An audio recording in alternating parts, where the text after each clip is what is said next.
In today's video, I'm going to show you how to find the center of an image in Photoshop. So first of all, you want to load up your image here, and you want to go to the top and click View. Now you want to go down to Guides, and go down to New Guide. So here's where you're going to type in the position. So horizontal, this is this way, and vertical is this way. So let's say we want to find 50% this way. If we want to find the middle, we have to type in 50% because that's the middle. So type in 50%, and you can change the color of the line here. I'm just going to leave it blank. Okay, so now you can see it's created a line in the middle here.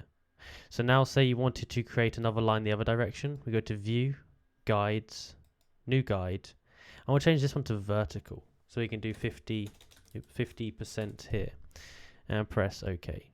And you can see what it's done. It's made these guidelines, and you know the exact center is here. Now also what you could do here, if you wanted to find 25%, so down here roughly, you could do that.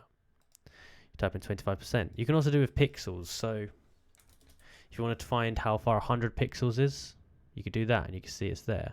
This will help you to gauge where you need to put different texts and items on the painting.